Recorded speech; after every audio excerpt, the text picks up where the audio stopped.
Sound check.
Good morning, everyone. We are just going to wait until we have quorum to start the joint meeting this morning. So we're still waiting for a quorum of committee members, and then we'll get started.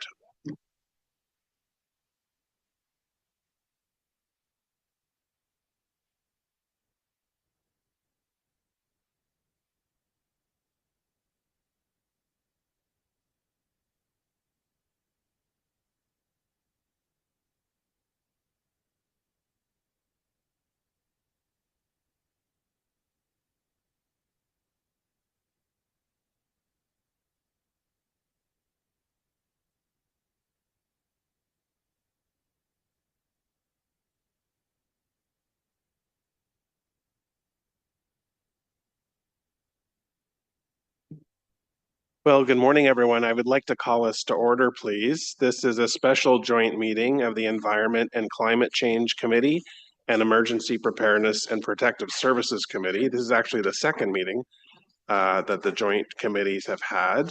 I do want to begin our meeting today, and on behalf of Ottawa City Council, I wish to acknowledge that Ottawa is built on the unceded Anishinaabe-Algonquin territory. The peoples of the Anishinaabe-Algonquin Nation have lived on this territory for millennia. Their culture and presence have nurtured and continue to nurture this land. City of Ottawa honors the peoples and land of the Anishinaabe-Algonquin Nation and honors all First Nations, Inuit and Métis peoples and their valuable past and present contributions to this land. At this time, I would like to ask our committee coordinator to take a roll call, please. Councillor Bradley. Here. Councillor Brown. Here. Councillor Curry. Councillor Durush. Here. Councillor Devine. Here. Councillor Dudas. Present. Councillor Hubley. Here. Councillor Johnson. Here. Councillor Kavanagh. Present. Councillor Kelly. Present. Councillor King. Here. Councillor Lowe. Councillor Luloff. Is that? Councillor Plante. Hello. Councillor Skalski. Here. Councillor Tierney. Present. Vice Chair Hill. Present. Vice Chair Carr. Chair Brockington. Here. Chair Menard. Here. Your quorum, Chair. Thank you very much. And I do have a note from Councillor Lowe and Councillor Curry that they may attend the meeting. They just have challenges to arrive on time, but hopefully we'll connect with them before the meeting adjourns. So are there any declarations of interest this morning? Seeing no hands, thank you. Confirmation of minutes. The last meeting of the joint committee was on September 19th, 2024. That was some time ago. Those meeting minutes confirmed? Thank you. We have one item of substance on the agenda today. It's regarding the pilot of the Extreme Weather Preparedness Grant Program. Staff are here to present. So at this time, I'll turn it over to you. Right, well, thank you, Mr. Chair, and good morning. Bonjour à tous les membres du Comité conjointe.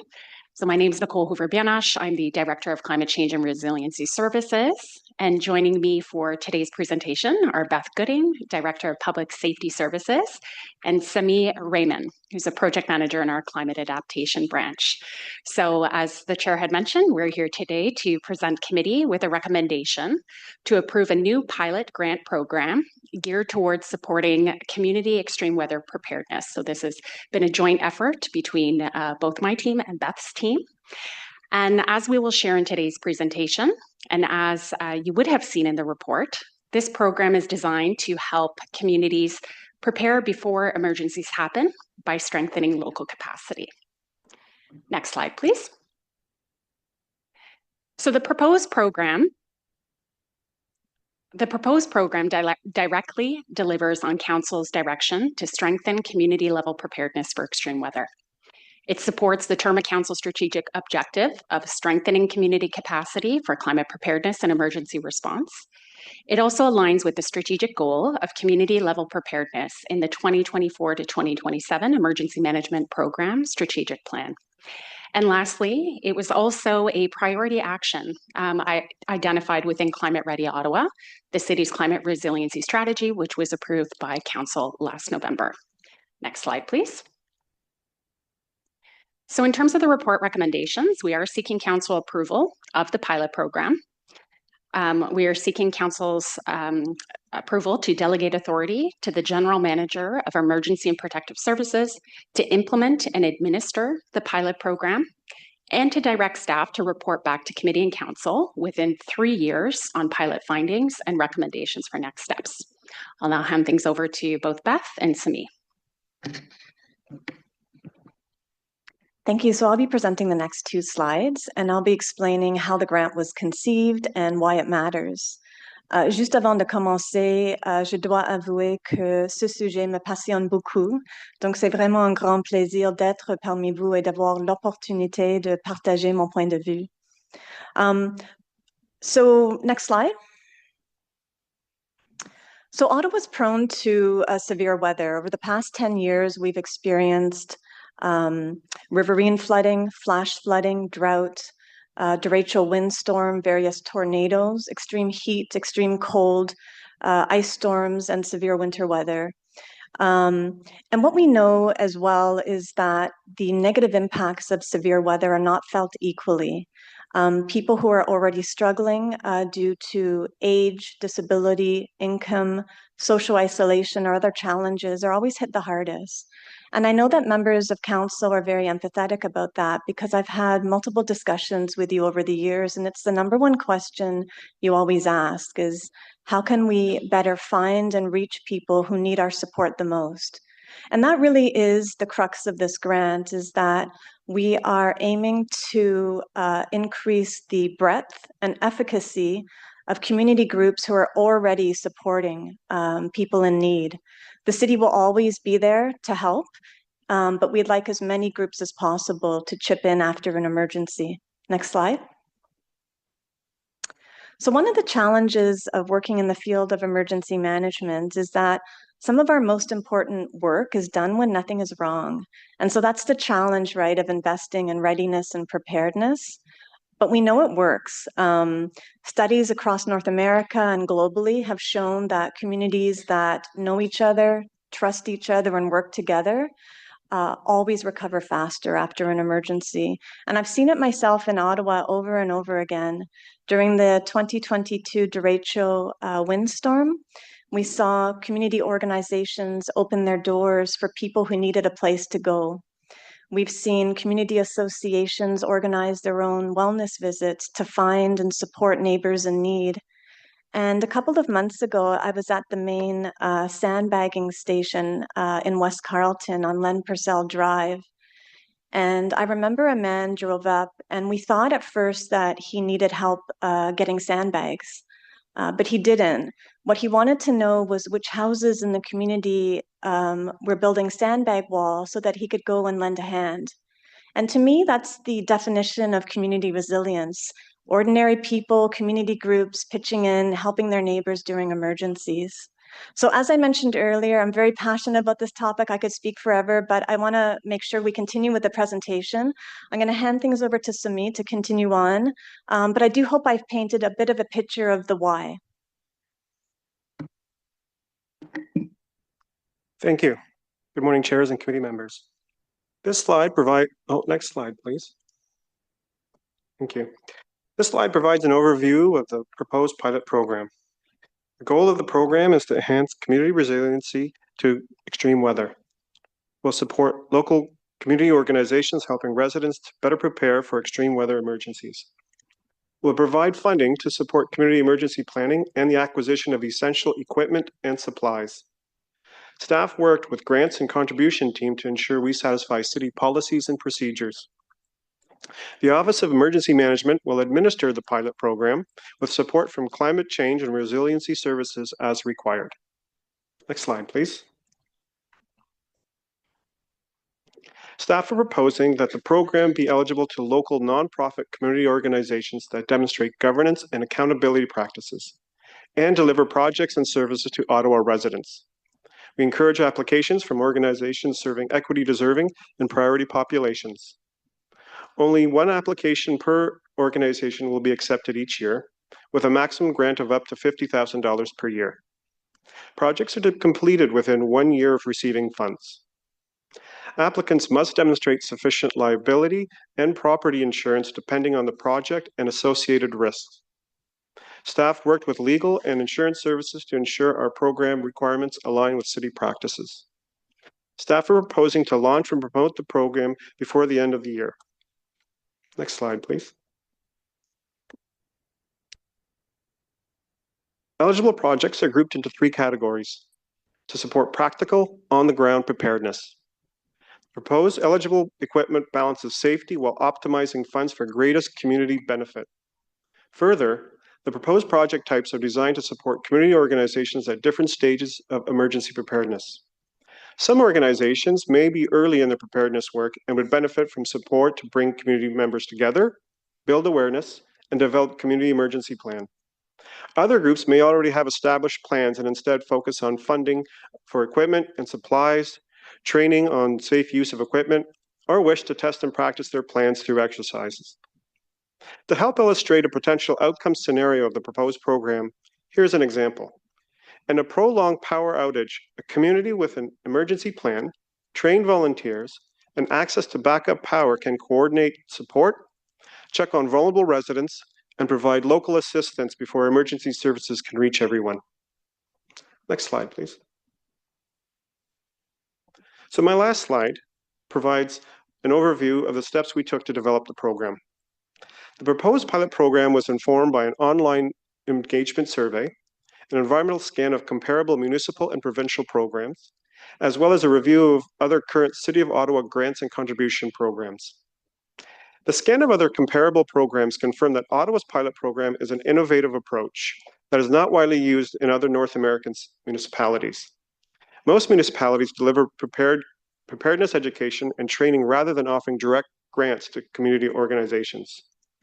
Engage Ottawa survey respondents expressed strong support for the program and the proposed project types. Survey responses confirmed a community gap. Fewer than 1/3 of respondents reported having a community emergency plan. Respondents also identified training, planning, coordination, public education, and maintaining communications and power during outages as priorities. The proposed program was developed to respond to these gaps. So I'll pass it over to Nicole to close the presentation. Great, merci Sammy and Beth. And as Beth and Sammy had both spoken to, extreme weather events are becoming, and they're certainly also more or predicted to continue to be more frequent and severe.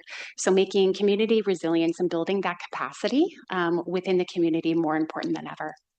So this grant program is intended to help communities better prepare for emergencies, for when they happen, and position them to better support neighbors throughout extended emergencies. Empowering residents, our neighborhoods and community organizations before emergencies, as Beth had touched on, helps protect health and safety, strengthens that local response capacity, and supports faster recovery during extreme weather events. So what staff are proposing today is intended to be a practical, community-focused initiative that helps advance council priorities and the city's key strategies, including the Emergency Management Strategic Plan, as well as Climate Ready Ottawa. So thank you very much for your time today, and we'll hand things back to the chair. Well, thank you very much for your presentation as well. The pilot certainly looks interesting, and there are a number of hands already raised. So we'll start with Councillor Kelly. Thank you very much, Mr. Chair. I'm sorry, yes. I'm so eager to get to questions. You're right. So colleagues, we do have one delegation this morning. We have not received any written submissions to date from the public on this matter. So we will hear our delegate first, and following the delegation, then we'll get to questions. So you can keep your hands up. I'll ask if anyone has questions for our delegate. So Ms. Keller-Herzog, please come forward to the delegation section.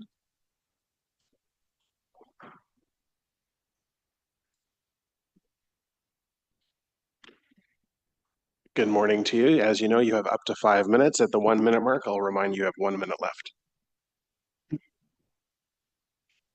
Okay, good morning. As always, it's a pleasure to be here. I see my PowerPoint is up, and I hope that's been circulated. It's a pleasure to be here at this joint committee and have the collaboration between the departments. That's absolutely critical. Next slide, please. I think most of you know cafes, so I'll go on. Next slide, please. So the cafe's position on this is that we strongly support this program and are very pleased to see it and urge you to recommend to council to approve it. This pilot invests in what matters a lot, and that's the base, the community that will be hit by these emergencies. And also the pilot approach is smart policy design. We can test, learn, and adapt, and we urge you actually when administering the program to have an annual cycle of adaptation and learning. Next slide, please. So that's the presentation overview. I'll get right into it. Next slide, please. I think that we all understand the context of increasing hits from intense and extreme weather. And these events place increasing pressure on residents, community supports, and emergency support systems, especially when the extreme weather is combined with the power outages. Next slide, please.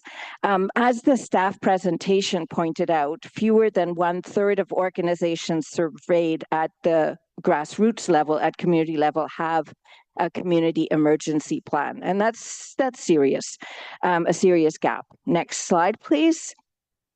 So in terms of what are some possible concerns with the proposed program and put forward in a very constructive intent, in terms of the coordination, we find that there is an artificial separation between the city-owned facility emergency preparedness for the community centers and the community organization preparedness.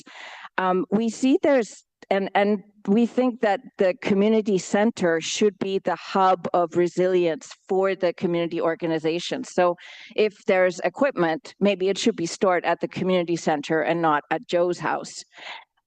So we see there's 3 distinct roles that need clear definition. One is the community center-based preparedness, 2, the community organization preparedness, and then there's also the counselor's role during emergencies. And the report is also quite silent on that. So that also bears some thinking, although of course counselors would not be receiving grants for that. Next slide, please.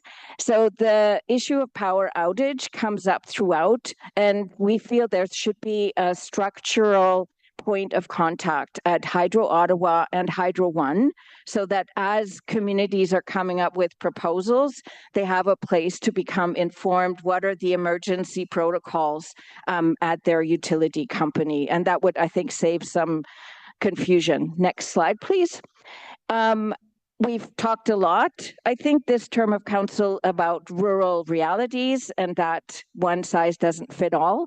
So we would like to see a little bit more how the grant call and assessment criteria could address rurally based proposals a bit in a more tailored way. Next slide.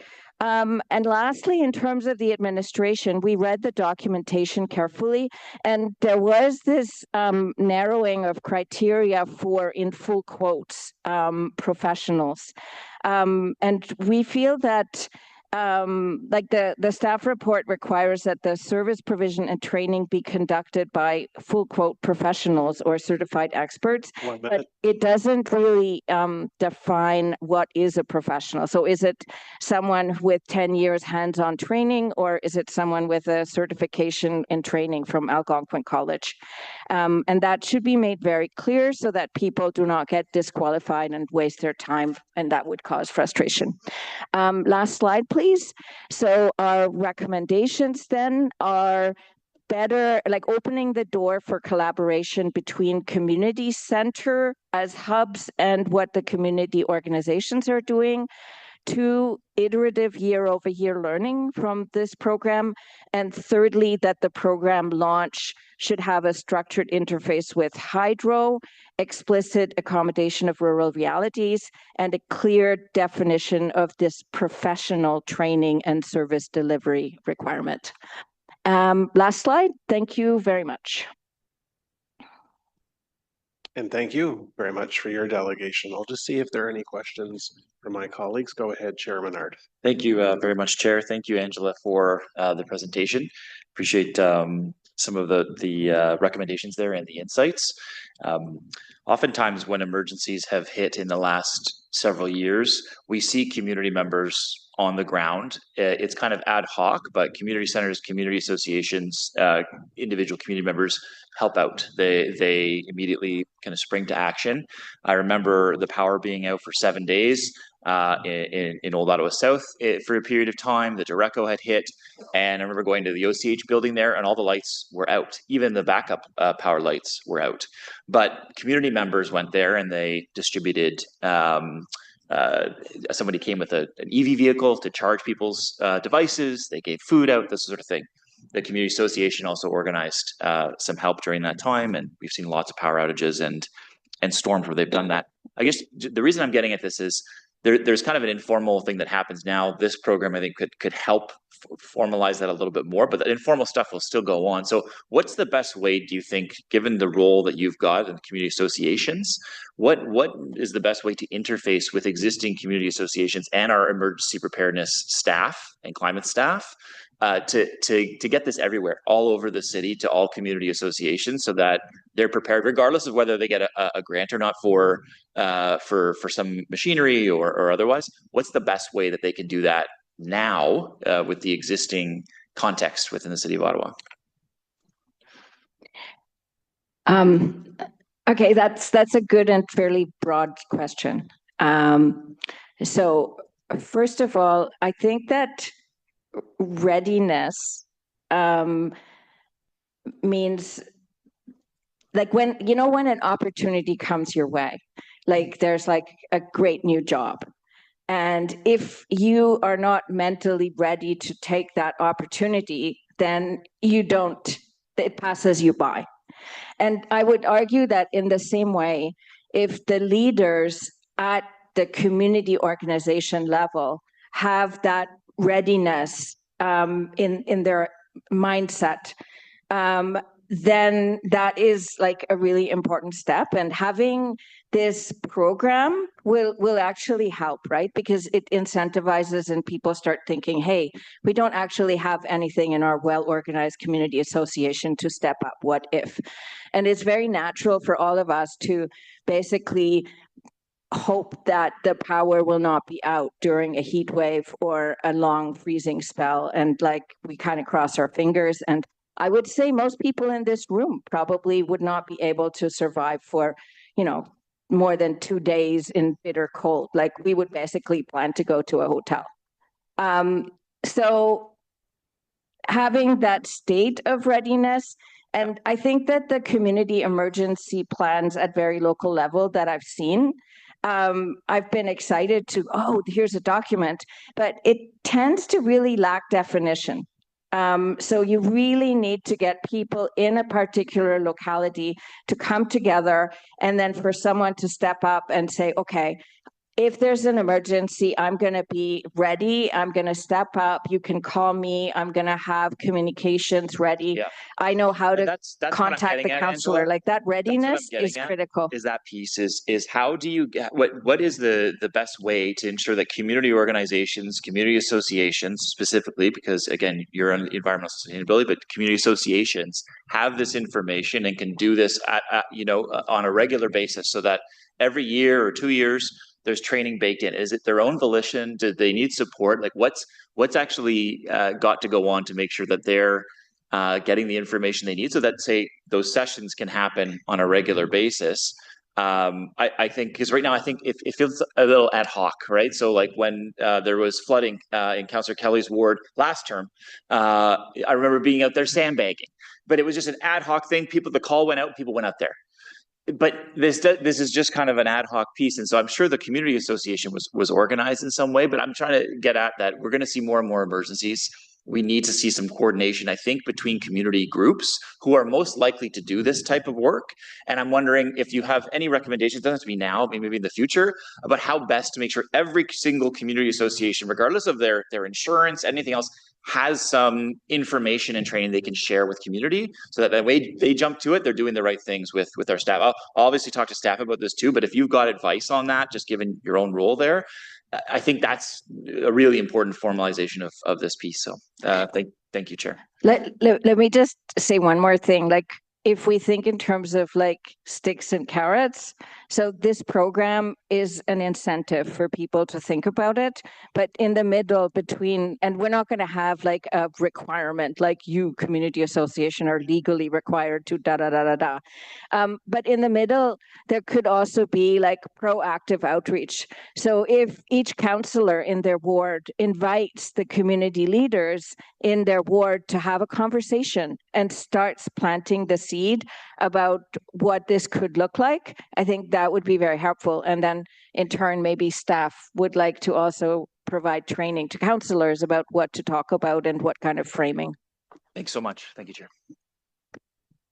Thank you, Chair. I know Councillors Kelly, DeRoche, Skalski, and Dudas, your hands are up for staff. Okay, and Councillor Kavanagh for the delegate. Go ahead. Oh.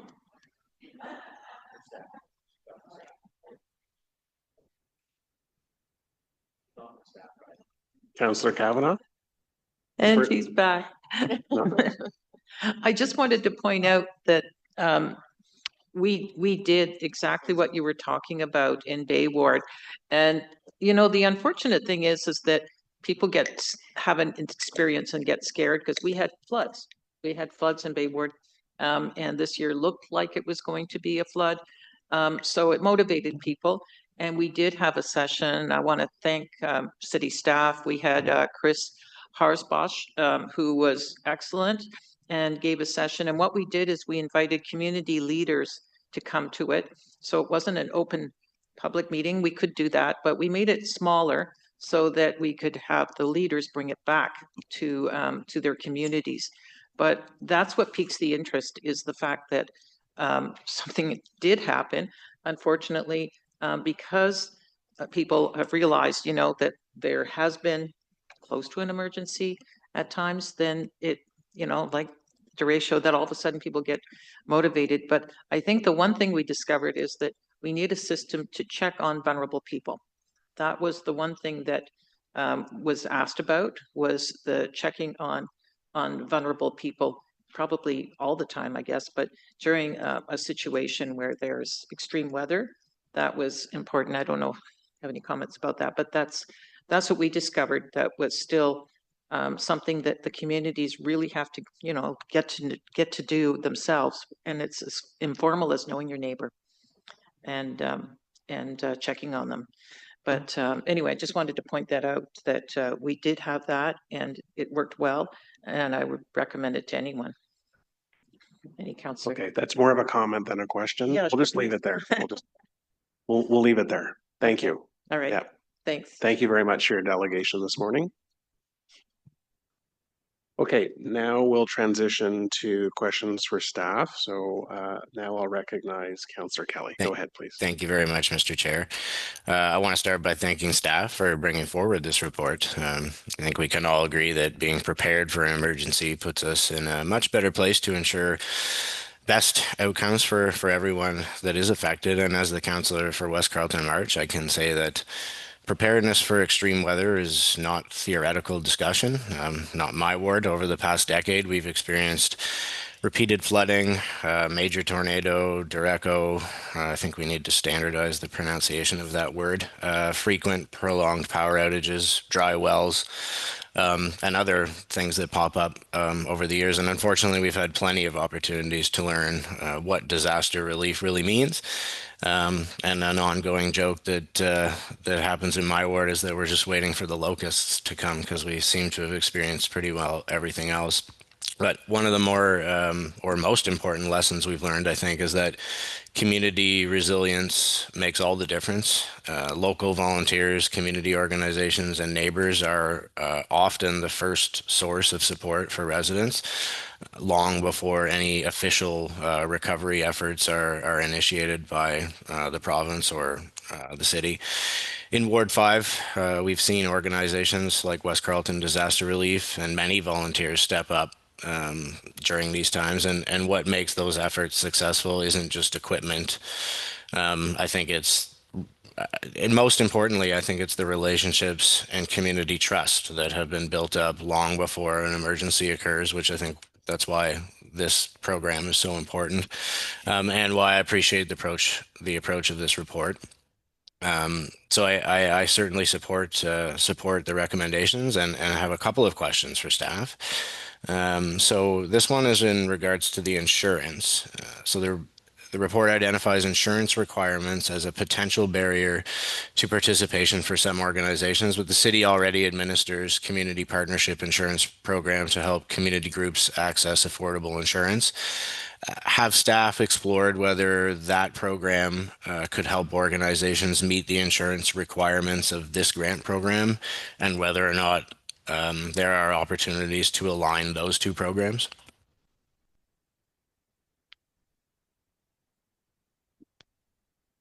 Hello, Chair, thank you for the question. Staff did initiate discussions with the CPIP team, and while it seems to be a good route, there are some challenges. The direction that's been given for the CPIP is very specific in terms of who the eligible organizations are and the activities that are permitted. So the way this program is moving forward, we're expanding, we're going beyond just community associations or organizations that are placed in a specific geographical area. So we're looking for a broader organizations. And secondly, most of the program or the activities that are permitted in that program are around greening as well as community gardens and now some stewardship. What we're proposing in terms of preparedness activities is beyond the scope of that. So it didn't align. Okay. So I think also the report appropriately prioritizes organizations that have completed community emergency plans. In West Carleton, we've also seen organizations develop significant preparedness capacity through real-world experience responding to floods, tornadoes. How will the evaluation process recognize demonstrated history and emergency response capability and existing community partnerships in addition to formal emergency plans?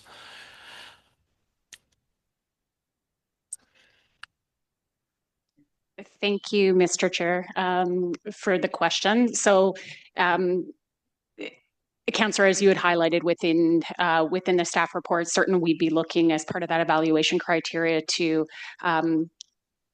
certainly also consider kind of that readiness based on the community environmental plans. But as you had recognized too, we know there's a lot of that direct lived experience within the community. So certainly considering those pieces as part of the community as part of the sorry, just give me 1 second.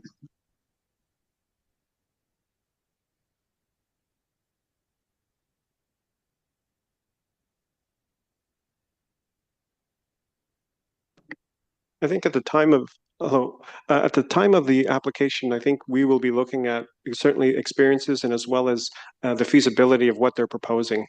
And so if they have experience and they have that skills that they can demonstrate in their application, I think that will be considered.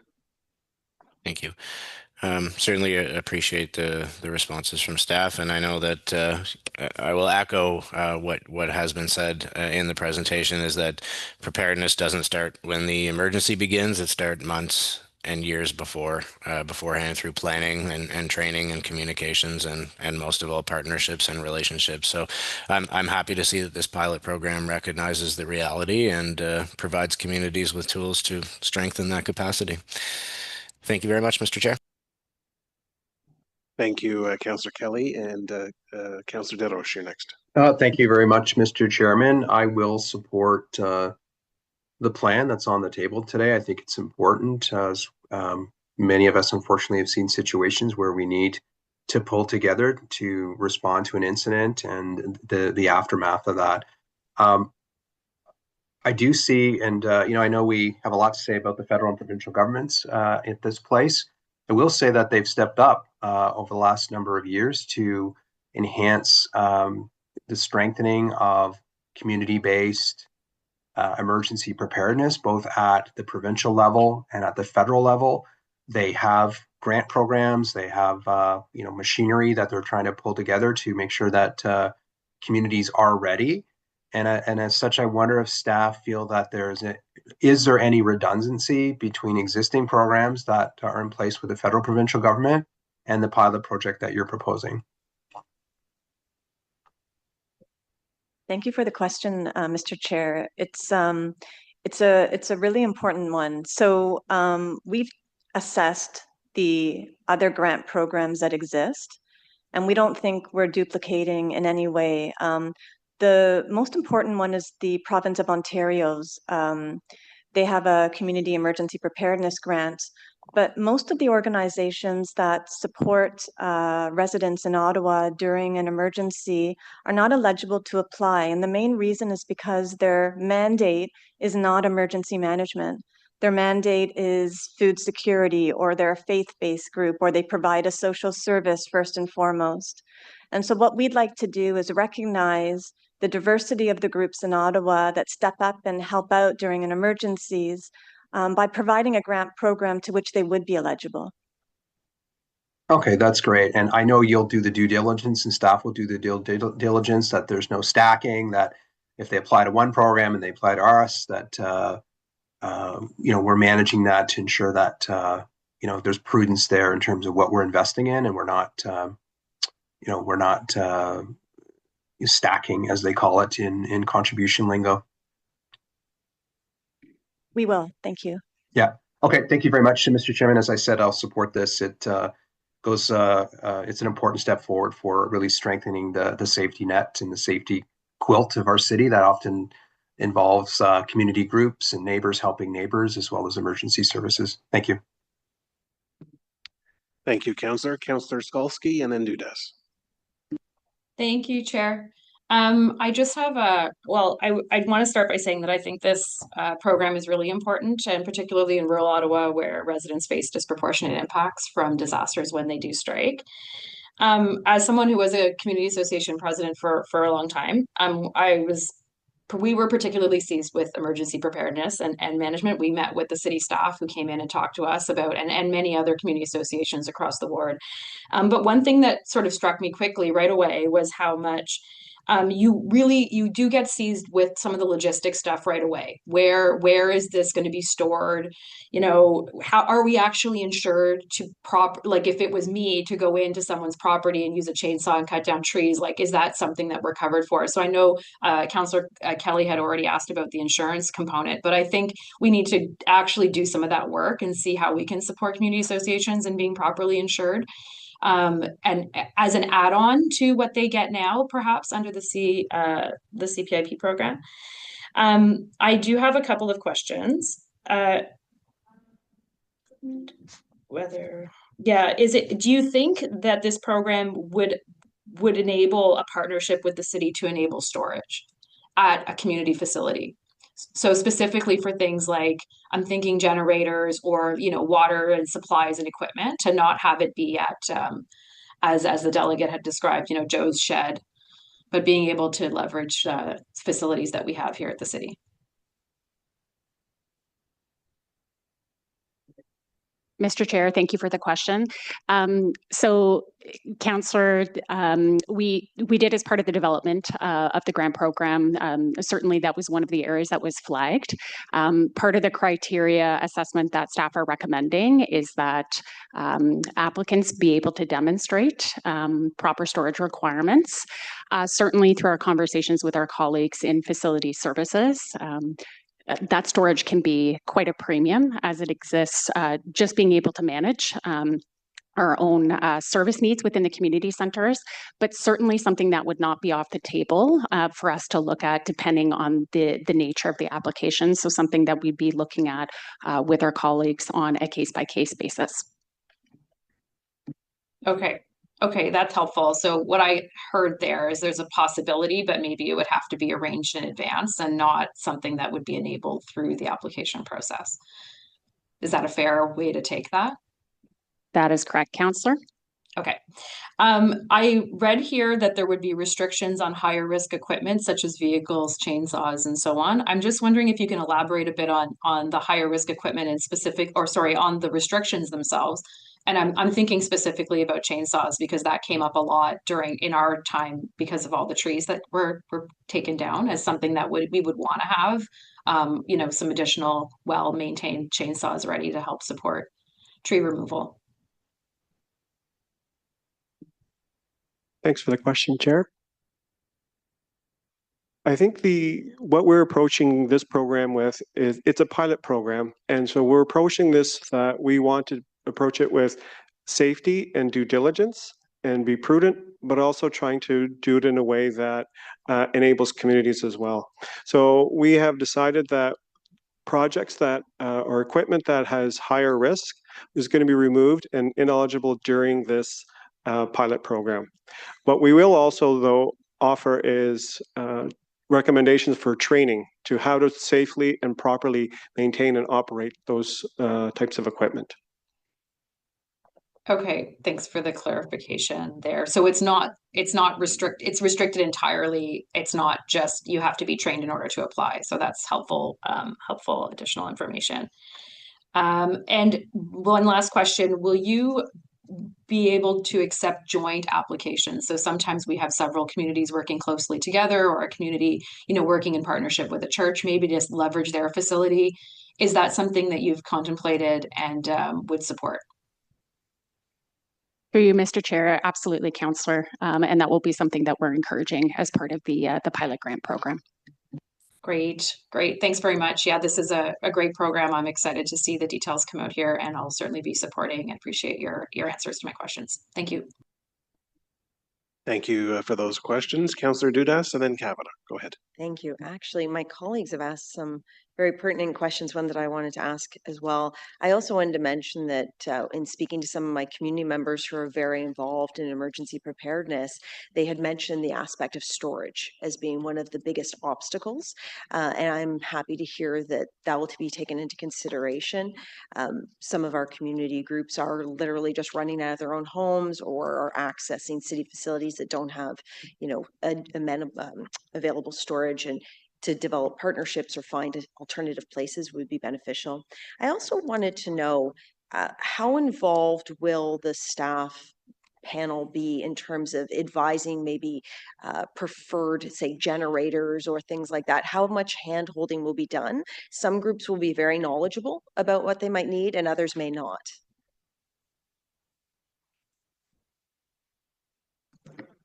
Thank you for the question, Mr. Chair. We believe that most of the groups who are requesting this equipment know exactly what type and model they want, but where there may be some confusion, we're happy to provide some high-level advice. That kind of segues into my next step, because I see this, we're talking about a pilot. I love that word, and I love the fact that we're going to be testing this out. Over time, my hope is that if we extend this pilot, if it's successful, whether it's grant focused or just more educational component, that we'll see almost all communities across our city in some format, small, large, very active, little bit less active, be involved in emergency preparedness, neighbors watching out for neighbors. So do you see this as part of that natural progression, and that you'll be able to learn from this experience and then maybe use it to establish deeper roots within other communities that might not have as active? They may not have a community association established, but we can work with that. Mr. Chair, maybe I'll start with that and actually ask my colleagues to dive in a little bit further, but certainly that is the intent, and that is the intent behind setting this up as a pilot, and really allowing us that opportunity to have those conversations and understand from the community where some of those gaps and needs are. And what I'll do is maybe ask my colleague Sami to be able to speak to some of the enhanced communications that we're working on, especially within some of those equity seeker or disproportionately impacted communities where we may not necessarily have those established groups or relationships. We do have some concurrent work that is happening on initiatives that were identified through Climate Ready Ottawa. So maybe Sami, if you'd like to add a little further detail there. Certainly, thank you.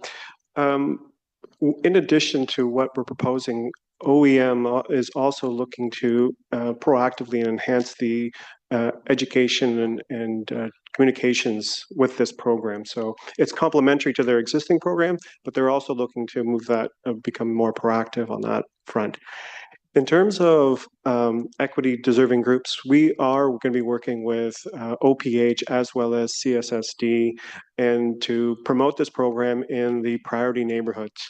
And we're also going to be looking for communications that are going to be targeting those disproportionately impacted communities. We already have a program underway where we're reaching out and trying to co-design communications and engagement with equity deserving and disproportionately impacted communities as part of CRO. And I just wanted to add one more thing, Mr. Chair, because I want to make sure we address the councillor's question. Our vision is for as many individuals, as many groups in Ottawa to be prepared to support their neighbors during an emergency. And part of that is learning through best practices. We already know that there are some very strong community associations who are doing wonderful things already on the emergency preparedness front. And so as part of our engagement, we want to share those stories, inspire other groups, and help them get to the same level. That's incredibly, I'm very pleased to hear that. I have one such group in my community, the Blackburn Hamlet Community Association, Don Kelly, Brad Hampson. I just want to shout them out because they've been on the forefront of this. What I would say too is that leveraging those stronger groups to help support, educate, and enhance the knowledge of other entities across the city.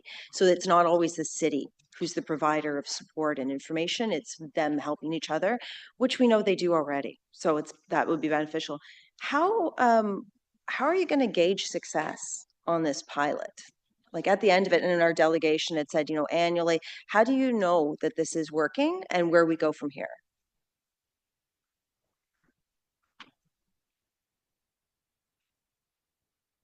Thank you for the question, Mr. Chair. So there are some sort of output performance indicators that are easy to gauge. So for example, how many community organizations developed a community plan, how many purchased the equipment they sought within the 12-month period that they've been allotted. And then there's some less tangible performance indicators that includes our observations of their level of engagement, their ability to support preparedness activities, including training and exercise, and then during emergencies, their ability to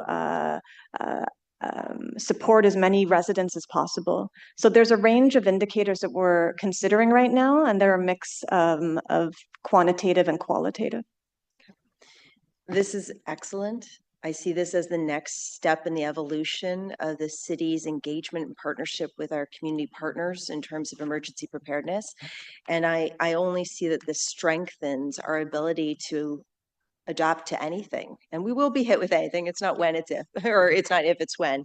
But I will say I want to thank staff for all the work. I know that over the years, we've seen that progression from the city's engagement with our community groups, our own, enhancement of our emergency preparedness. And at the end of the day, the more boots on the ground, neighbors watching out for neighbors, that means that our emergency services are freed up to do the heavy lifting and what they need to focus on. So thank you for all the work you've been doing, all the outreach, and Beth in particular. Thank you for working so closely with my communities. I know you've been available anytime they needed you. So thank you so much. Thank you for that, Councillor. Councillor Kavanagh and then Devine. Thank you very much, Chair. Yes, thank you very much for the work. And as I've already pointed out, we've taken advantage of the services and had a session in our ward, and it was great. I would definitely do it again. I think it needs to be done on a regular basis. These were communities that were somewhat organized, and it's already been mentioned about more disadvantaged areas that don't have leadership. And I wanted to know also about your work with Ottawa Community Housing and the communities there, because those are neighborhoods we can reach through staffing, but I just wanted to know what's being done there. Thank you for the question, Mr. Chair. So Ottawa Community Housing would not be eligible to apply, but we have existing and very close relationships with them on the emergency management front, born partly through previous emergencies, including the 2022 derecho. So we view them as a client to some of the services that these organizations will be providing. For example, one of the faith-based groups that we work with regularly during a power outage adopts buildings like an OCH building or a retirement home. And they go in, assess the needs of the residents, and then provide the necessary supports. And so that's the kind of sort of client relationship that we envisage. And like I said, on a broader sort of city to OCH front, we maintain a good relationship and regularly strategize on how to better work together during emergencies. Okay, thank you. So it's possible a third party group, such as a faith-based or other, could be working with OCH buildings. Okay, that's good to know. No, I appreciate that. I do worry about the silent emergencies, and I call it that because I'm talking about power outages where you just don't know how people are doing. It's one thing when a tree falls on someone's house, you know, or there's a flood, it's obvious, but power outages are silent and we don't know what's going on at each house. So I appreciate we need that ability to get to people's doors and have systems where people are checked on. So I don't know how you can do that through a grant, but it's still a concern. I think it's about training at the community level, all communities, but I don't know if there's anything that can be done via the grant on that kind of checking in. Thank you for the question, Mr. Chair. And it's an excellent one because wellness visits are so important. We do envision the grant helping in this regard because we think that some of these recipient organizations will use the money to do training and exercise and to get their members up to speed on how to deliver proper wellness visits. And I see that Councillor Dudas has stepped out for a moment, but she mentioned the Blackburn Hamlet Community Association. They have already organized themselves in this fashion, including up to naming block captains. And so that's the kind of best practice that we hope other organizations will adopt. Okay, thank you. Thank you, Councillor. Councillor Devine and then King. Thank you, Chair. You can hear me okay? I don't usually do my meetings remote. Thank you. Hello, staff, colleagues. So having been a community association president myself, when we responded to a tornado in 2018 and a derecho in 2022, I am definitely supportive of this program, but I do have some questions about scope and process. I am keenly aware of the impact that local organizations can have in the face of emergency, but I am also aware of their limitations. Councillor Dudas made reference to supporting getting more community boots on the ground so that the city could continue focusing on the heavy lifting. To that effect, what kind of training initiatives or equipment acquisition initiatives might this program be fulfilling that could otherwise be the city's own responsibility or addressed through a city-led process? Thank you for the question, Mr. Chair. It's another really important one because we want to make the distinction here in that this grant and the work that these organizations are doing are never meant to replace the work the city is doing, particularly when it comes to emergency services. Some of you have heard me share this story before, but the first night of the derecho, every single fire truck in the city of Ottawa was out on multiple calls. And so the city will be always owning that life safety space, including some of the more dangerous debris management work. Where we see this program filling gaps is really at the neighborhood level. So neighbors helping neighbors to clean up their yards, wellness visits, neighbors, opening or community organizations opening centers for people to go to, things like that complement the city's efforts but don't replace them. Thank you. I want to echo a question that was raised by Councillor Skalski on encouraging joint applications, which I completely agree with. Whether it's on a training initiative or equipment acquisition, I could envision a scenario where 3 small communities might apply for funding for the same professional to offer the same training. It could be much, much more beneficial and get a whole lot more value for money if those 3 communities were to submit one application. They could also benefit from, networking and building their plan together. In addition to allowing joint applications, will the city be encouraging or incentivizing joint applications? Let's say you get an application from a community, from an organization, and you can measure that the impact will be small. Is there a way that you can proactively steer towards something where there'll be a better impact? Mr. Chair, thank you for the question. So, and it's a great point that you raised. So, in addition to encouraging those joint applications, that's certainly something that the team that will be evaluating the different applications will be looking at and assessing those opportunities. And if we are seeing those opportunities, at the end of the day, we're wanting to help support the highest potential impact as we're assessing those grant opportunities. So it's certainly something that the team will be well positioned to do as we are reviewing those different applications. Thank you. My next questions have to do with measuring impact. And if I am correct, this program is launching in Q2 or Q3 of 2026, correct? Mr. Chair, if Council does approve the pilot program, we'll be working towards launching in Q3, yes. Okay, thank you. So again, supportive of the project, but $1 million over 3 years, over an entire city, covering such a wide breadth of eligible activities, that is not a large funding envelope to play with.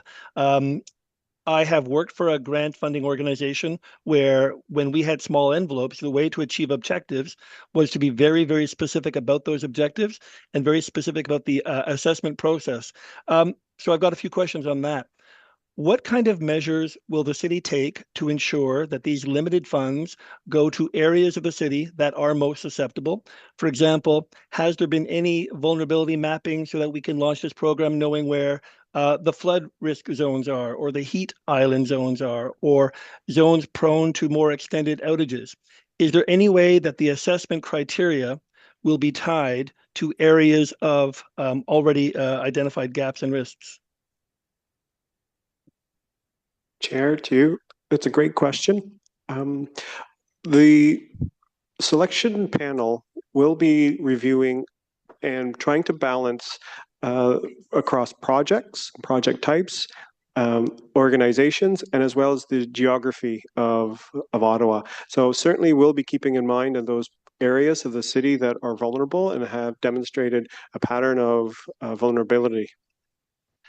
Thank you. There's always a risk when you try to achieve the objectives by spreading it across all of your categories, across project type, across risk, across geography. There's always a risk that in trying to spread equitably, you don't necessarily meet the most pressing gaps. I've been in that process before.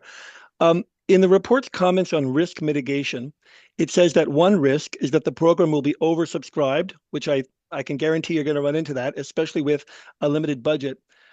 To address that risk, it says the selection panel will review all applications against selection criteria.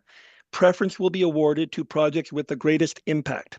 So if this program is launching in Q3, are those assessment criteria already complete? And are there clear guidelines for how you will be scoring the grants based on those criteria in order to properly measure greatest impact? Chair, the criteria that we've established right now, or the guidelines we have for selection, are about the eligibility, the completeness, the alignment of what the program or what the proposal is in terms of how it aligns with the program objectives, and as well as their ability to reach equity deserving disproportionately impacted communities, and as well as then the feasibility, and as well as a work plan. So in combination, I think that's what we're going to be looking at, or the selection panel will be looking at. I hope that answers your question. It does. For example, is there anything in the application process where the applicant has to demonstrate a history of risk that they are looking to address? We can certainly take that into consideration and for our criteria when we finalize them. Okay. I might try to have some offline questions about the assessment criteria and the process for measuring them. My last question is about how you're going to assess organizations and their ability to successfully deliver these projects. As I understand, one of the criteria is whether or not they have liability insurance, which is good. But will an organization's mandate or their governance structure or their history of program activity, or, as I said, even their experience in serving residents during emergencies, will any of those play a role in assessment criteria? We would encourage all applicants to demonstrate all of those things that you have mentioned in their application in order to convey that they are capable and ready to deliver the proposal they're putting forward. I appreciate that you'll be inviting them to demonstrate that, but if you have an assessment criteria that you are going to be using to measure greatest impact, do you have a scoring rubric whereby you can assign scores to every criteria so that you can arrive at a number that tells you which applicants can measurably, by the application alone, deliver greatest impact? Mr. Chair, thank you for the question. So in addition to what Simi had mentioned, next steps, if council does approve the pilot project, that is the next step in the work that the team will be undertaking, is developing that more detailed criteria assessment based on kind of those parameters that we've outlined within the staff report that Simi just walked through. And Councillor Devine, that is your time. If you have further questions, you're welcome to go back on the list, but I am going to take the next colleague, and that's Councillor King, followed by Councillor Johnson. Thank you so much, Chair, and I do want to thank staff for this report, and will definitely support the plan. I'm also pleased that we're having a general discussion about balancing standard operating procedures with an ad hoc community approach. So I do appreciate the comments that Chair Menard made there, because as you might remember, I had made inquiries into even the previous term about how we're going to move ahead with standard operating procedures. And I think that this pilot moves towards that.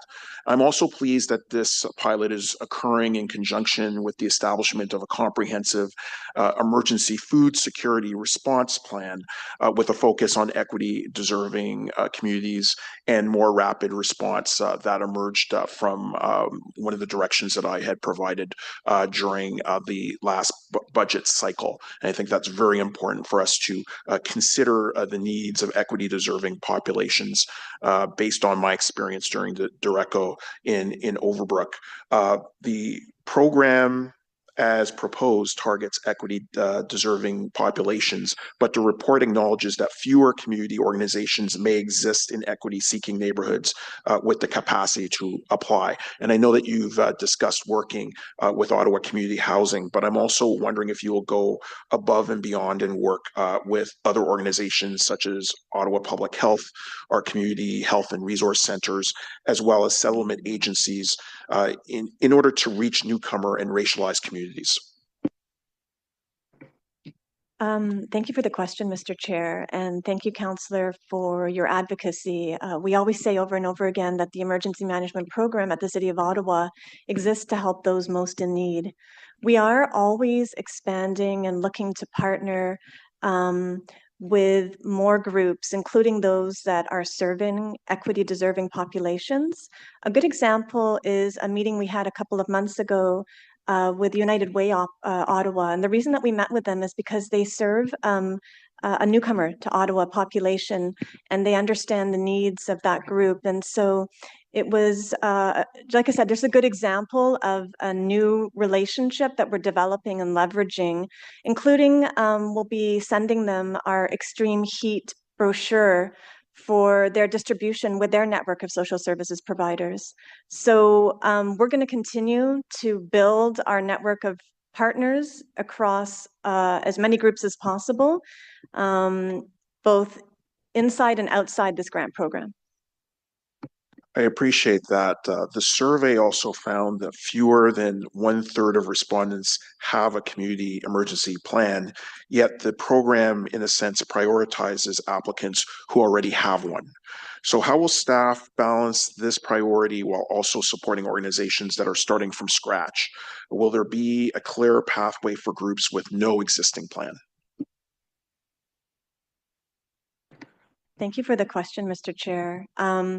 We want to make sure that we support both types of groups because the development of community emergency plans are so important. But at the same time, there's confidence that the money will be redistributed within the community when when the grant goes to an organization that has a history of supporting during emergency responses, that already has an emergency plan, and that has the governance and other types of requirements in place. And so, as Sami mentioned before, we're finalizing the criteria, we're taking this feedback, and we'll be making sure that we create an environment where a balance is possible in terms of the distribution of money. I do appreciate that, and I'm looking forward to that plan. My last set of questions really revolve around the implementation of equipment. I have consistently advocated for installation of transfer switches at field houses and community facilities so that they could serve neighborhood resilience during emergencies. And in New Endroit, the local community association successfully worked with the city to install a transfer switch at the field house as a pilot using community dollars. However, the process required significant coordination around electrical upgrades, approvals, and ensuring a generator would be available during an extreme weather event. Given that this program would fund transfer switches and generators for community organizations, have staff identified lessons learned from the New Endroit Fieldhouse experience? And what processes are being put in place to ensure future transfer switch installations can be implemented efficiently, and that organizations have clarity regarding generator access and deployment during an emergency? Thank you for the question, Mr. Chair. I think that, and in partnership with our colleagues in RCFS, we definitely have a lot of experience assessing which locations would be prime targets for transfer switches and doing the installation where it makes sense. I want to caution, though, against the concept that emergency center reception centers are the be on and end all. And this kind of comes back to Councillor Kavanaugh's question about wellness visits. What we find is that as a first step, most people during an emergency, during a power outage, want to shelter in place, want to stay home. And so we're always trying to balance those two needs. And I think that's what you'll see in the distribution of grants, is that they'll be supporting some projects, including transfer switches, mobile generators, and supporting others that focus more on the boots on the ground wellness visits. I appreciate that. I know during the Direcco in Overbrook, the community center was utilized as a hub. We had to obviously work together to ensure that the ad hoc network worked, but there was outreach, but of course it was coordinated from a specific location. So that's why I think it is important for us to ensure that, both are working hand in hand. Indeed, during the Direcco, communities such as Overbrook experienced prolonged power outages and a lack of readily available local supports, leaving residents to rely heavily on neighbors and my office and informal community networks. How will staff ensure that communities facing those kinds of challenges have the capacity to access this program and build the community preparedness networks needed before the next major weather event? Thank you for the question, Mr. Chair. So there are a wide range of community associations serving different types of neighborhoods in Ottawa, including equity-deserving areas of the city that we hope and will encourage to apply. But we also know that there are faith-based groups and social services providers that serve broader regions of our city and that we believe, based on past performance, will continue to show up, will deploy beyond their immediate neighborhood, and are looking for those most in need to support. And we appreciate their efforts because we've seen them, unfortunately, broadly applied with the emergence of so many emergencies that are besetting the city. But you know, we also want to commend. I want to commend you for bringing this program forward. This is exactly the kind of program that we should be doing. It's practical, community-grounded, equity-conscious, and evidence-based. And I think, unfortunately, with the number of natural emergencies, disasters that we're seeing, you know, we will need to ensure that we can leverage volunteers, in-kind contributions, and community capacity. And I think that this program and this pilot really works towards that. Thank you, Chair. Thank you, Councillor. Councillor Johnson, and then Luloff. Thank you, Chair. And thank you for this report. It's really exciting to see the progress that the city has made on several emergency preparedness fronts, including, you know, the notification system, which was a big deal for residents. And now this, I think that, you know, when I was door knocking in 2022, it was during the derecho, and seeing the investment and the attention paid to community experiences during those emergencies puts us in good stead. Just a couple questions quickly. So councillor involvement, I think that's actually a very interesting question. I think there is, you know, undoubtedly probably an unevenness or a difference in our approaches, given that each of our offices are independent from one another. I would like to see a stronger relationship between community groups and the City of Ottawa, in the same way that Hydro Ottawa now also, you know, tries to communicate directly with residents in these moments instead of going through a councillor communication channel, which, you know, we still share it, but we're less of an expected intermediary, which of course creates vulnerabilities. So can you help me to understand whether this program is intended sort of in that same way to strengthen those relationships between the corporation and community groups directly? Or is there still a role to play that you think is unique to councillors that we should all understand? Thank you for the question, Mr. Chair. I'll answer it in two parts. So yes, we do believe this grant will help strengthen relationships between these community organizations in the city, and we want more of that. We're actually reorganizing our internal processes to better accommodate liaison during emergency situations. So when we activate the Emergency Coordination Center going forward, there will always be a community liaison rep from the city who is able to directly engage with community associations and other groups. We did this during the spring freshet, but only 3 areas of the city were impacted. So there was only 3 community associations we were doing it. What we're trying to do is scale up so that we can do it citywide. To address your other question about councillors' role, we've really appreciated the relationship with councillors during emergencies, and there are a couple of core functions that we'd like you to continue doing. Number 1, amplifying the city's messaging, guidance, advice. Number 2, continuing to feed us intelligence. You know your wards the best, and we've really benefited from your direction in terms of which neighborhoods may need the most assistance. And also being a great connector to the community associations and groups with whom you have relationships.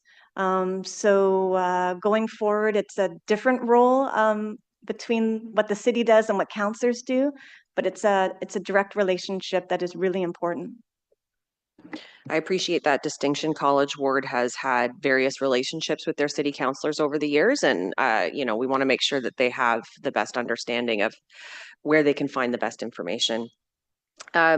So following up on a couple questions, so, you know, the storage issue. So my understanding was in city facilities that there was a cost recovery for when community groups used storage space, that there was there's an expectation that there's a rental fee associated with that. Otherwise, community groups do not get to store things for free. So when you're talking about a new model, is the understanding from Parks and Rec that will be adapted given the context? Because I do anticipate a conflict.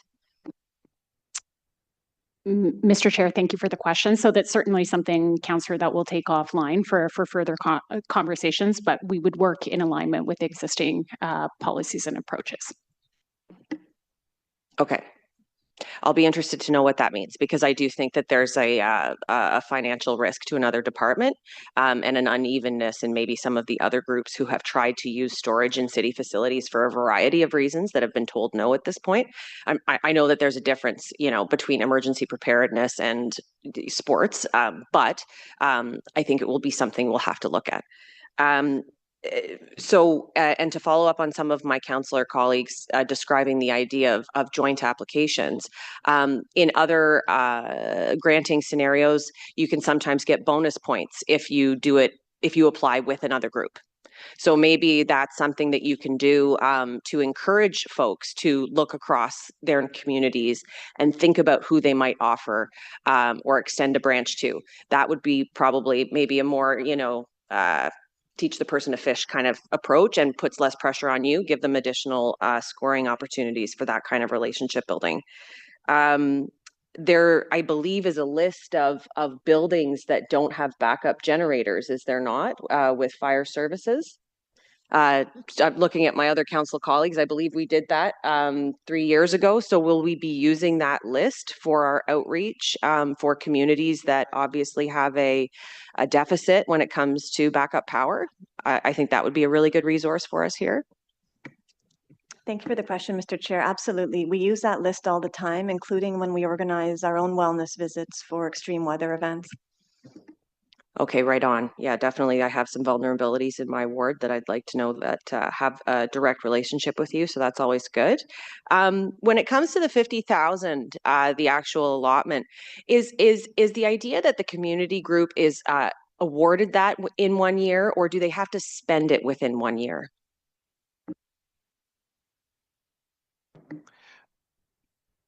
Mr. Chair, thank you for the question. The grant, whatever is submit or given awarded to the association or the applicant, will be given at once.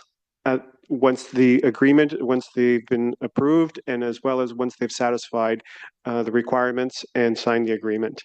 But they have 1 year to complete the project. Okay, so it is that they have to spend it within a year. Correct. Okay, and if there is an emergency at the time that they have, a relationship with you, is there a possibility of pivot if they find that there's something that they could use that they didn't apply for?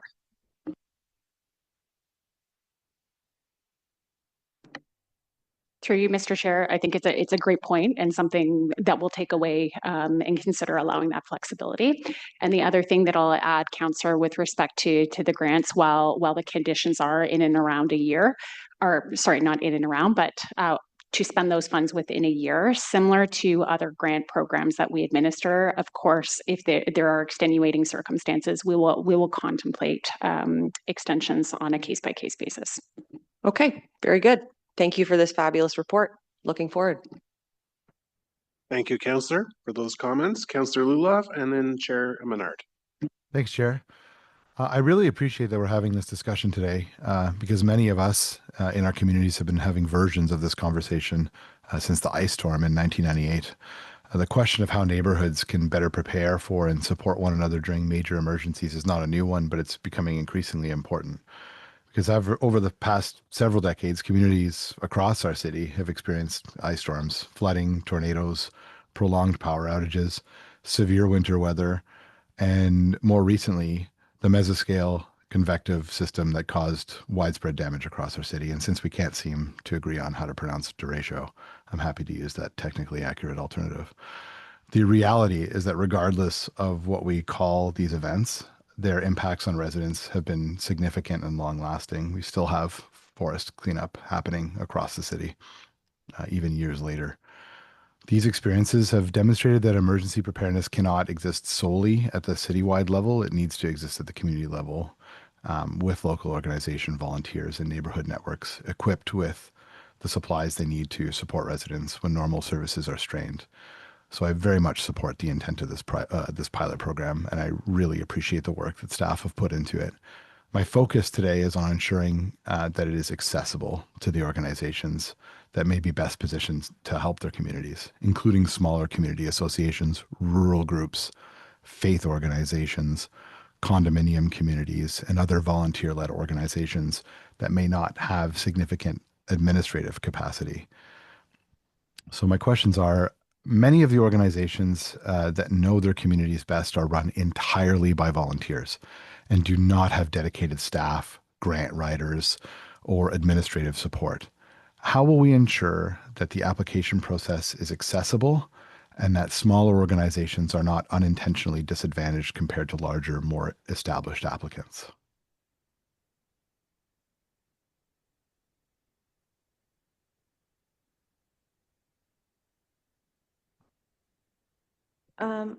Thank you for the question, Mr. Chair, and I can start off. My colleagues can join in if they want to add more. I mean, I think that through these discussions, what's been highlighted to me is a couple things, including the need for very clear application instructions, which we will make sure we absolutely post. We can also encourage some of these smaller groups, as has been mentioned by others, to apply together to expand their reach and to potentially reduce the burden of the application.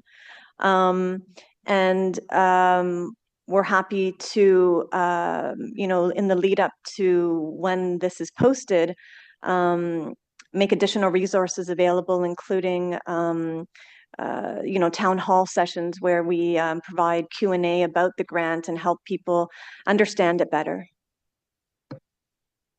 Do you mind walking us through the eligibility criteria in practical terms and explain whether there are any types of organizations that may provide important community support during emergencies but could find themselves excluded from the program?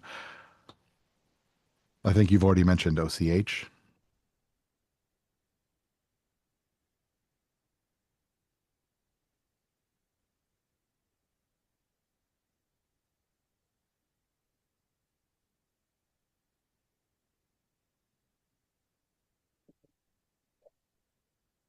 Yeah, for the question, I think is the question: are we potentially excluding someone given our eligibility criteria? Can you walk us? Can you walk us through the eligibility criteria in practical terms and explain whether there are types of organizations that may provide important community support during emergencies but could find themselves excluded from the program? So the criteria is about groups that have some level of governance and as well as administrative capabilities, that they have a decision-making body, that they follow nonprofit principles, and that they offer services to the City of Ottawa or City of Ottawa residents. And that the last one is that it's organizations that are less than $1 million annual budget.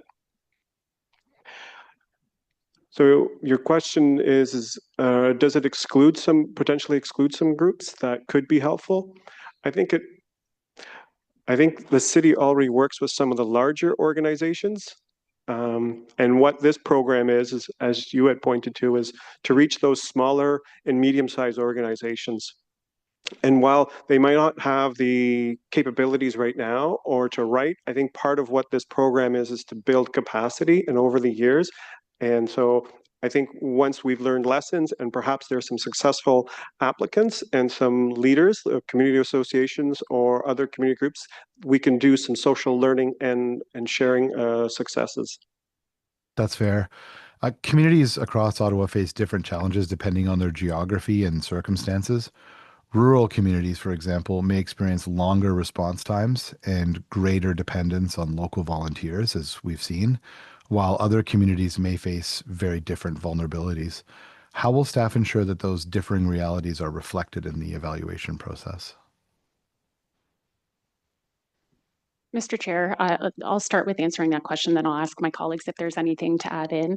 I think just first noting that the way we've intentionally designed the grant program to be relatively flexible, to recognizing the fact that, as you mentioned, every single community is unique in terms of their level of preparedness. So we're wanting to make sure that we're maintaining that flexibility, and that will certainly be something that we're considering as we're evaluating those different the applications. I'm just looking to my colleagues to see if there's anything else that they'd like to answer there.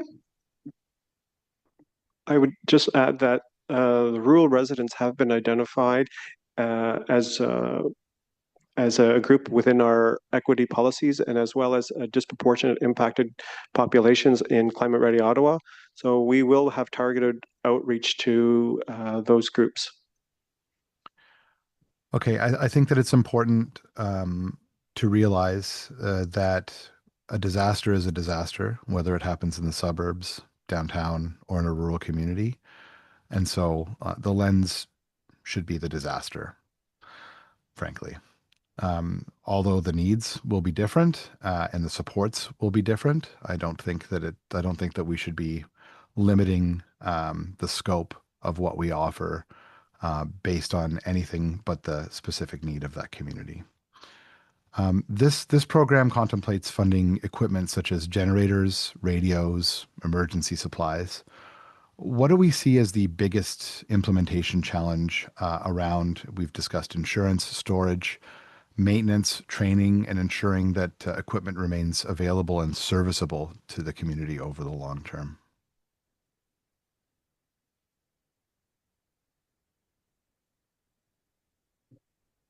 Thank you for the question, Mr. Chair. It's a really good one, and I think that in some respects we're going to learn as we go.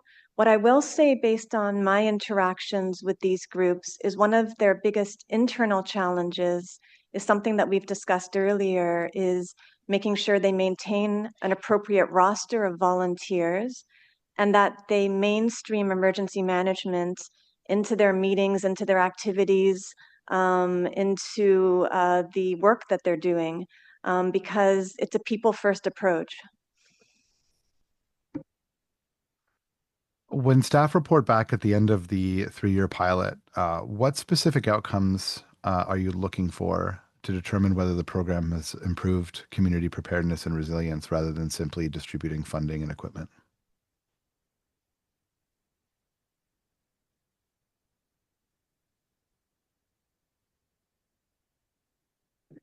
Thank you for the question, Mr. Chair. So we will be looking at some of the measurable outputs, such as the number of community emergency plans that were developed, the numbers of training sessions and exercises that were held. But we'll also be, and what we discussed earlier is observing through our engagement with these groups, their ability to show up when we need them to engage with us, and to demonstrate that they're in the community on a regular basis. I suppose the intent is to ensure that we free up city resources to be able to respond as well. So, I mean, you spoke about the derecho and how every single fire unit was in use. I can imagine that what you're looking to ensure is that those resources are freed up while empowering communities to do some of that work themselves. Correct? That's right. Thank you, Mr. Chair. I mean, the city will always focus on critical emergency response, but for non-life safety calls, including help with getting debris off of someone's driveway, we hope that these neighborhood groups can support some of these tasks, thereby freeing up city resources to focus on the more challenging or life safety calls. Thank you, Beth, and good work to staff on this. Looking forward to seeing how this rolls out. Thank you, Councillor. Chair Menard and then Conseiller Plante. Thank you very much, Chair. Thanks so much to staff for the report. I'll try to be quick with my questions. I'm going to focus in on the cafe's recommendations that they made to committee. The first is around the collaboration with community associations. And I wanted to zero in on the report said staff will provide complementary support to applicants through the Office of Emergency Management. Just wondering more what you mean by that. Do you mean on the actual application process, or do you mean extra support in terms of like training, ready use tools, that sort of thing, outside of the application process? Thank you, Mr. Chair. It's a bit of a combination of both. We want to make sure that people understand the application process, and so we'll be providing supports in that regard. And then we will be supporting groups through advice and guidance in terms of the development of their community emergency management plans. Okay, that's good to hear that second part in particular. Just there's so many questions here today. I think there's so much interest in this because of what we've all been through in the city of Ottawa, and we know this is coming again. Climate change is affecting our daily lives, and so we need to adapt to what are inevitable issues that will come our way. And obviously, it's more than just a $1 million grant program. There's obviously huge interest in response, and obviously your response goes much further than just the grant program.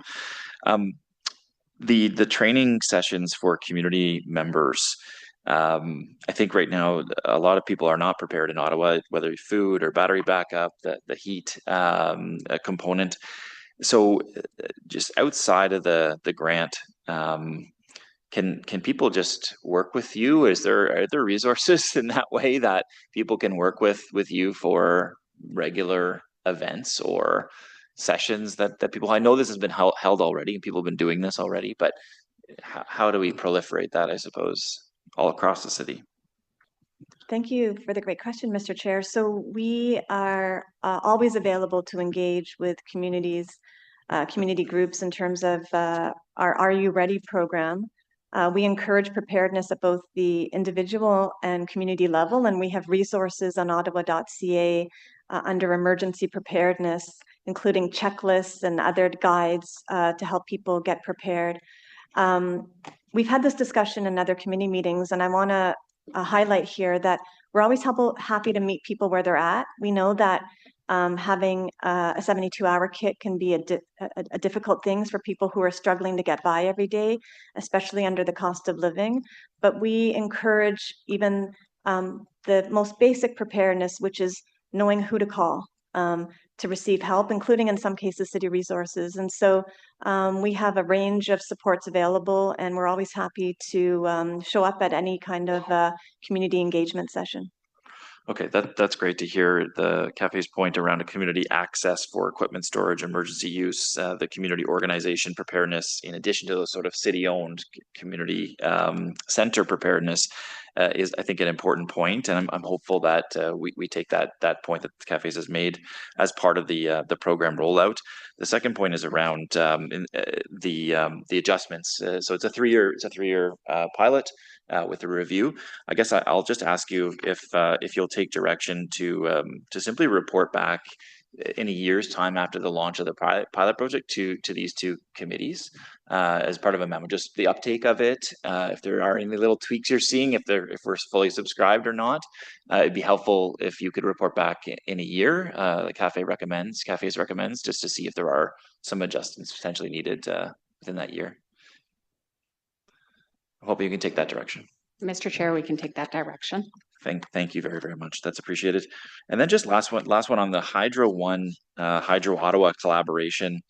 I just wonder your thoughts on that recommendation from cafes. Just that interface with the two for applicants, the accommodation of rural realities in the grant call and the published definitions of the professional training requirement are all things that they mentioned in that third point. Just a staff response on those recommendations. Thank you for the question, Mr. Chair. To be candid, I'm not entirely sure I fully understood the recommendation. Both Hydro Ottawa and Hydro One are excellent emergency partners, emergency management partners for us, and they have also learned a lot through multiple power outages. In addition to the city having an Are You Ready, preparedness program, they both have their own as well and do a lot of community engagement. So I'd be happy to unpack the recommendation a bit more, but right now we view them as part of our immediate ecosystem and a direct partner during power outages. Okay, and then on the rural realities piece in the grant call, just different several colleagues have spoken to this too, and then the clearly published definitions for this quote unquote professional training requirement. I think the point here is that there are potential people that are experienced in this, and they're not necessarily I don't know what kind of accreditation you would need to be quote unquote professional, but I think the point is just that we want as many people as we can working in conjunction on this in a good way with good information. So just maybe more information on that would be helpful. Thank you for the question, Mr. Chair. We thought that was excellent feedback, and we're very happy to tighten our language, provide a bit more of a definition, and make it more useful for applicants. Yeah. Okay. Well, look, thank you so much for this. It's excellent to see, and obviously the interest and amount of questions here goes far beyond this program, and I'm excited to see what we can do to make sure we're prepared in the future. Thank you so much. Thanks, Chair. Thank you, Chair. Councillor Plante, and then Hill. Merci beaucoup. Yeah, I just wanted to kind of piggyback on something you guys said, and then Councillor King sort of addressed it as well in his comments. And you were talking about equity-seeking communities and giving them more capacity to deal with these issues. I do want to sort of temper those expectations a little bit, because we deal with 1,000 mini emergencies a day in Ward 12. Just a couple weeks ago, there was a lockdown at the University of Ottawa because of a suspected shooter. The school routes have been deemed these hazardous zones by the school board, so kids can now be bused literally 100 meters to school because it's not safe for them to walk. The average income in Lower Town is $32,000 a year per family. So asking those people to sort of take on more capacity when they're already working multiple jobs, they're already low income, they're already dealing with a lot is I think, you're going to have to be, I suspect the solution will be to sort of be prepared in those communities already, not asking them to take on more when something does strike, because they already deal with multiple challenges, both personal and environmental, every single day. And I do want to give a shout out to cafes too, because we did have a discussion with them about our, and in Enviro Center as well, about our sponge park that we're putting up in Vanier, because we deal with things like electrical outages, which when you deal with shift work, for example, something like that can be really, really devastating. So these kinds of collaborations, I think, will be helpful in the future. And I would, I'm happy to chat with you guys about it. I would just be really, really mindful of what you're asking low-income communities to do and to take on, because they already deal with multiple challenges every single day. And it is quite overwhelming for them. Thank you. Thank you, Councillor. Vice Chair Hill. Thank you very much, Chair. Thank you for the report, staff. I recall, I think it was a couple of years ago, that I had a meeting with cafes, and they presented me with a report talking about resilience in the community and the importance of that topic. I appreciated that, and I think that's probably a hefty part of where this came from, and certainly from the motion that we saw a couple of years ago talking about the importance of community weather resilience issues. I think the preamble to this out in West Carleton in the spring, right, with Team Rubicon and the $60,000 mass sandbag machine that was getting tested out there. And I think that's exactly what we want to be spending this kind of money on, is the types of equipment that will help our local community groups be resilient. And I think that was a textbook example. I am a little concerned with some of the debate this morning, because I'm starting to think that this might be turning into a bit of open funding for organizations to get investments in the community, as opposed to established mandated organizations with known governance structures, vision statements that talk about crisis operations, emergency response, the Respond Ottawa, the Team Rubicon, those types of organizations who day in, day out have a volunteer board that look at the governance of crisis response. And they have the knowledge base and the experience base and the operational knowledge in order to look at what the community writ large, Ottawa, needs in order to be able to do good in that community, Ottawa. I would share the comments I think made by Councillor Luloff about, the group that needs the support here is the group affected by the crisis. That's the group we should be focusing squarely on. And I just want to make sure that we're not starting to go down the road of opening up a fund that, perhaps could start turning into peripheral funding expenditures as opposed to core investments like what we saw with a $60,000 sandbag machine, which clearly has a emergency response component to it. I just want to make sure that that funding is safeguarded. So the money that we're spending is actually going to core crisis operations, emergency response investments. Thank you for the question and comments, Mr. Chair. So I think that this links very nicely with Councillor Menard's recent request for us to report back on a yearly basis. It will give us an opportunity to share with you where the grant funding has been distributed, to which types of organization, what types of projects, and it sort of provides an additional check and balance against the valid points that you raised.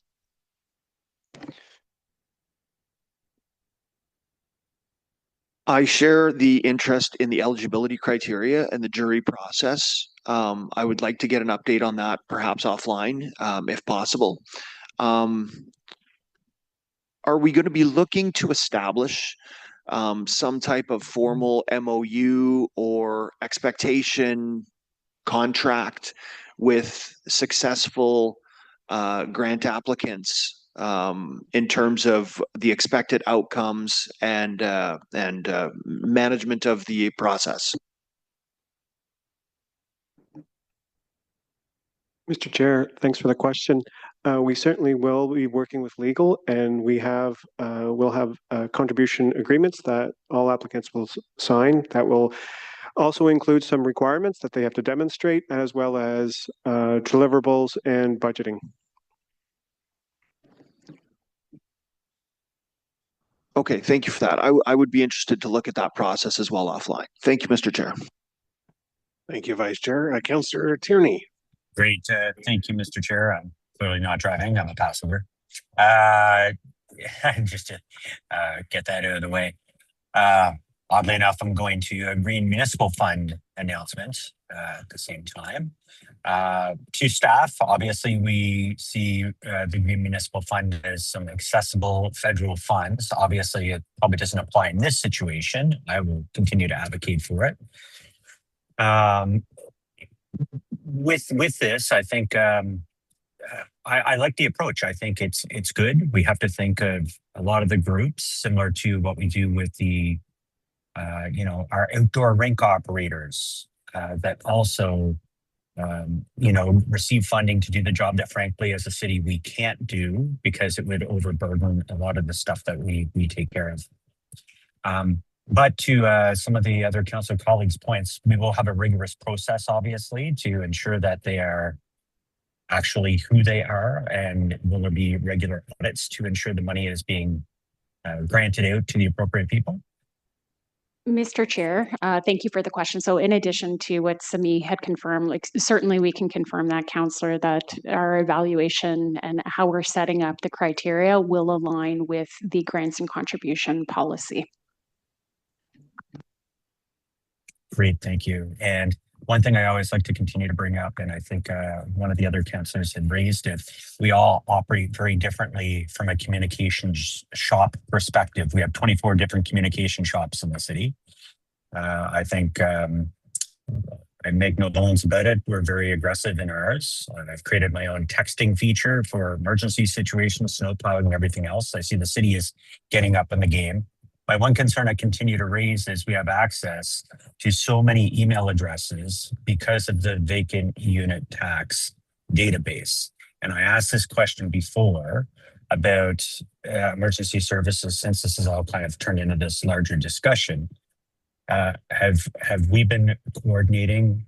How far along are we to being able to use those email addresses? Because last discussion we had is we weren't allowed to use those email addresses for anything except for the vacant unit tax at the time, and we were looking to modify that. I just want to make sure if we're doing things through a couple of emergency funds and all these great things, that we're actually coordinating and going to make a real effort and change. Is this something on the radar?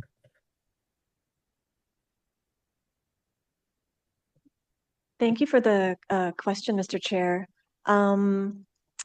It sounds like you're asking if we can augment some of the city's communications with emergency management guidance. I'm not aware of those discussions related to piggybacking on the comms for vacant property taxes, properties pardon. But what we are encouraging is for people to subscribe to our public emergency notification system, Ottawa Alert, as a good first step. And they can find that on ottawa.ca. Oh yeah, absolutely. And what is the number of people that have registered there now? I bet you it's a pittance compared to the over 200 and 300,000 email addresses we've collected for the vacant unit tax. And that's my point is, I keep raising this. We have access to all these email addresses, but for the emergency one, how many people have registered to date now? Thanks for the question, Mr. Chair. So you're right. It's not comparable to the amount of email addresses we have access to. I think it's about 10,000, which I know seems low, but we're on par with subscriptions in other cities, including Vancouver. Yeah, and again, this is where I think we really have to, if we put people through the pain of an annual check-in on their vacant unit tax with updated email addresses on a regular basis. I keep raising this. We need legal to focus on this to get a descriptor out there. If there has to be a box for them to check to be able to allow them to join this list. 10,000 should, in my mind, should be at least 50,000 or greater, knowing we're at 300,000 email addresses for the vacant unit tax. So just something to think about. And I hope, I'll continue to press on that because I think it is important. Thank you, Councillor Tierney. I was going to offer some thoughts, but Councillor Kelly? Back on the board. Thank you, Mr. Chair. Sorry to do that. I just feel compelled to address this. Something I've been hearing a lot throughout this meeting is just the importance of community associations. And I'm, after experiencing several emergency responses in my ward, I am acutely aware of how important the community centers are in terms of coordinating responses, having areas where people can come and pick things up and get information. I am a little bit concerned though on their ability to, and willingness, quite frankly, to be the organization applying for these grants and administering these programs. I will point once again to West Carleton disaster relief, and I think this goes back to what Councillor Hill was addressing in his remarks, is just ensuring that the organizations that we're offering this to have the capacity and governance structure to do this.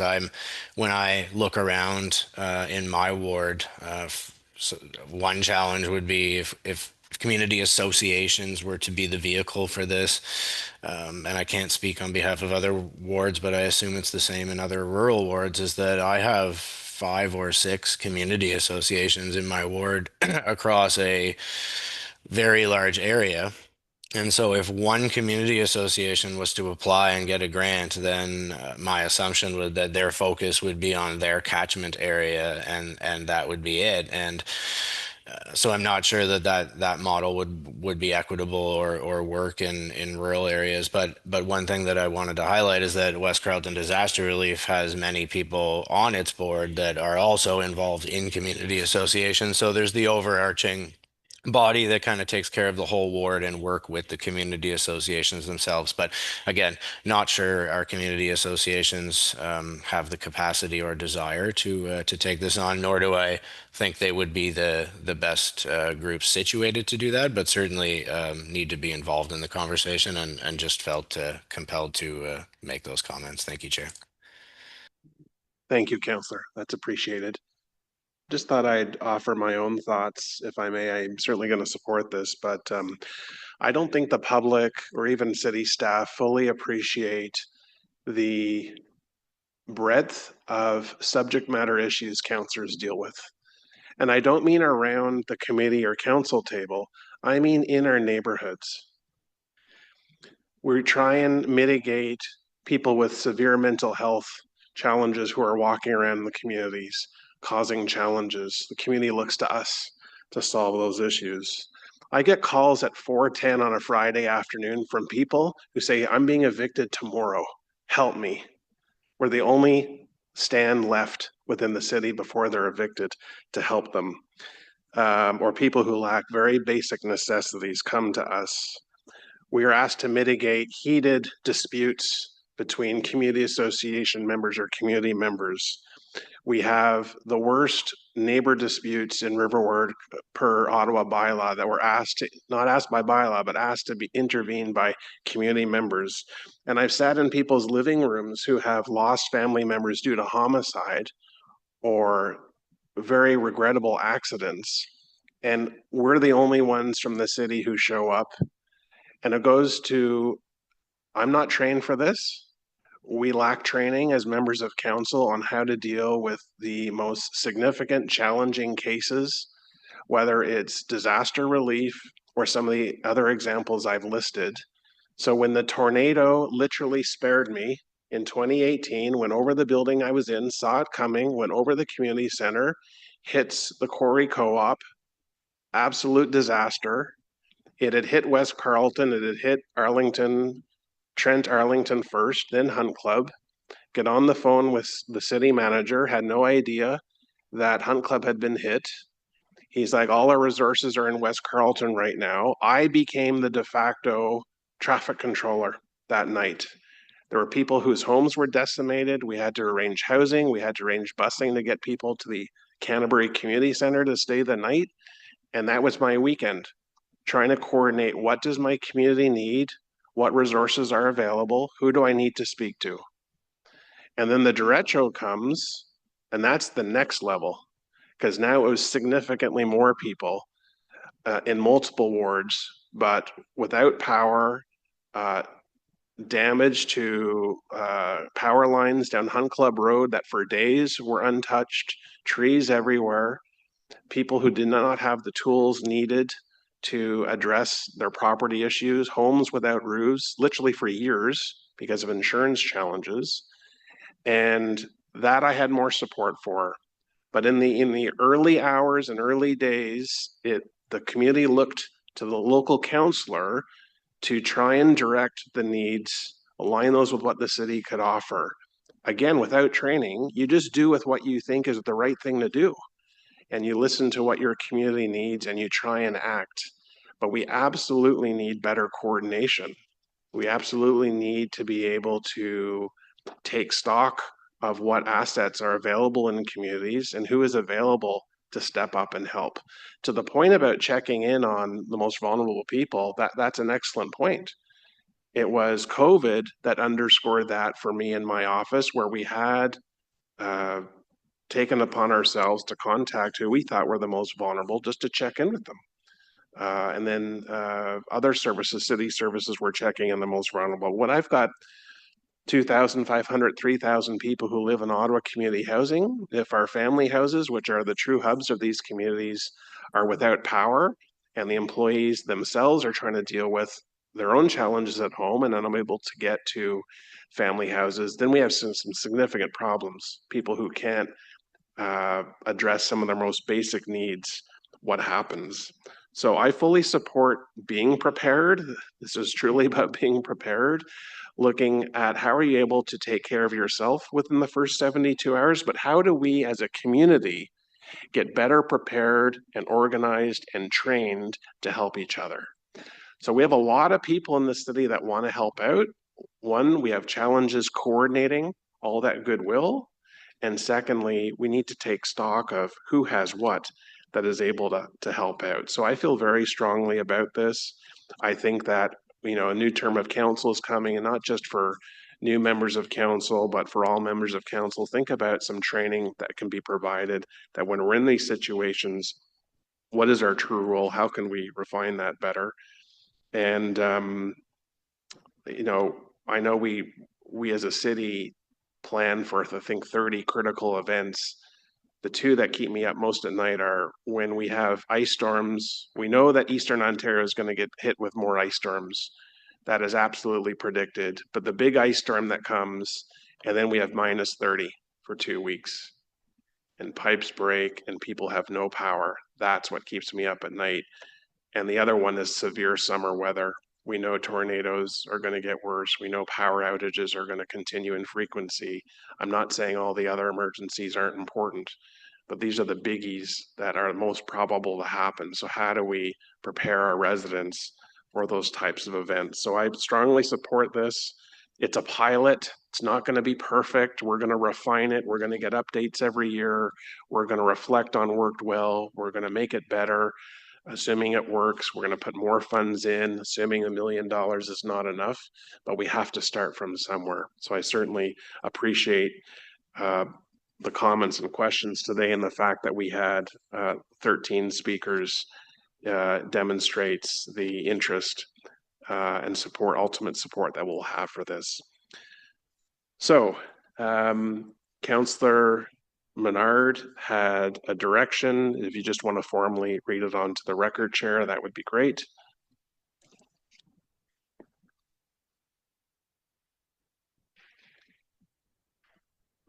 Thank you very, very much. Sorry about that. Direct staff to report back to the two committees following the one-year pilot project to see if adjustments are needed. Thank you, Chair. That's okay with staff?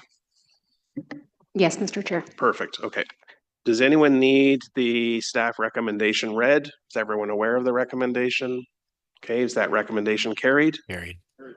Perfect. Okay. Thanks again to staff. That was the substantive item that we were to deal with. So just before we adjourn, we have another standing committee meeting that follows. And if you could just give us an update, Chair Menard. Yeah, thank you, Chair. So we'll meet immediately after this meeting in 15 minutes. So we'll reconvene at 11:40 a.m. for the Environment and Climate Change Committee meeting in this room. We're staying in this room. Thank you, Chair. The joint committee now stands adjourned. Thank you.